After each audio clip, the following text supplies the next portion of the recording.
मोदी जी की और ट्रम्प की गहरी दोस्ती अब टूटने वाली है और अपने दुश्मन चाइना से दोस्ती करनी पड़ सकती है। ईरान अब ऐसा करना चाह रहा है जो कि 52 साल पुराना जो रूल है वो चेंज कर देगा दुनिया का।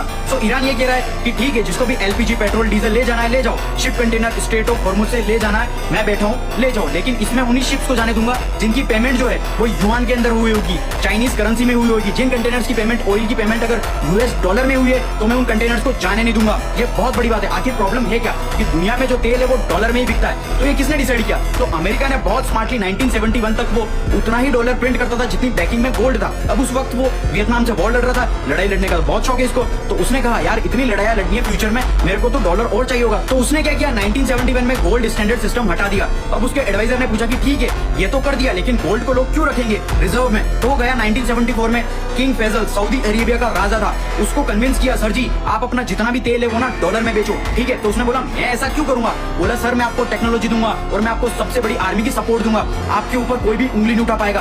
किंग फैजल इंप्रेस हो गया, उन्होंने बोला अच्छा मैं ये एक्सेस डॉलर का करूंगा क्या? कुछ नहीं करना है आपको, आपने वापस हमारी ट्रेजरीज में इन्वेस्ट कर देना, हम आपको यील्ड प्रॉफिट इंटरेस्ट देते रहेंगे। यही सिस्टम चल रहा था। अब दुनिया में तेल कोई भी प्रोड्यूस करेगा तो तेल जो है वो डॉलर में बिकता है, वहीं से डॉलर को मजबूती मिलती है। डॉलर की स्ट्रेंथ है, जब दुनिया में तेल डॉलर में बिकता है तो पूरे सेंट्रल बैंक को डॉलर चाहिए होता है, वो इकट्ठा करते रहते हैं। तो पूरी दुनिया में अमेरिका अनलिमिटेड डॉलर प्रिंट करता रहता है और अनलिमिटेड डिमांड है, और जब भी उसको सैंक्शंस लगाने होते हैं किसी देश पे तो लगा देता है, कहता है तू कुछ ज्यादा उड़ रहा है सैंक्शंस लगाओ इस पे। उससे क्या होता है, वो डॉलर में बेचारा तेल डील ही नहीं कर पाता। ईरान पर भी यही किया था बहुत टाइम से, क्योंकि वो सिर्फ नेटवर्क यूज ही नहीं कर सकता था। किसी भी देश को डॉलर मिलता नहीं है तो वो घुटने टेक देता अमेरिका के आगे। ये पावर गेम चल रहा था। अब ईरान क्या कह रहा है कि देखो दुनिया का 20% तेल मेरे एरिया से निकलता है, स्ट्रेट ऑफ हॉर्मुज से। 33 किलोमीटर की ये चौड़ी कैनाल है जिसमें 3 किलोमीटर ही यूज होती है। अब यहाँ से अगर तेल निकलेगा तो युआन में निकलेगा, चाइनीज करेंसी में। वो सिग्नल ये दे रहा है कि दुनिया को तुम डॉलर को छोड़ो और तेल युआन में इकट्ठा करो और अमेरिका को घुटने पर लाओ। तुम सोचो कि स्ट्रेट ऑफ हॉर्मुज से 1 ट्रिलियन यूएस डॉलर वर्थ की तेल निकलता है। सबसे बड़ा इंपोर्टर पता है कौन है? चाइना, इंडिया, साउथ कोरिया और जापान। और चाइना और जापान के पास बड़े लेवल पे यूएस ट्रेजरीज,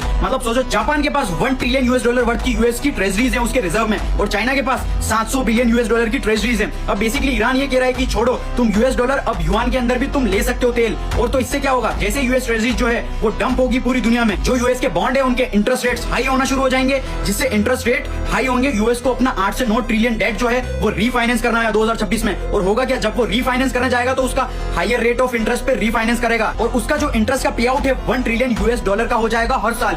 यहाँ पे ईरान अमेरिका को बर्बाद करने जा रहा है, मतलब इनडायरेक्टली अमेरिका की तानाशाही अब हमेशा के लिए खत्म करना चाहता है।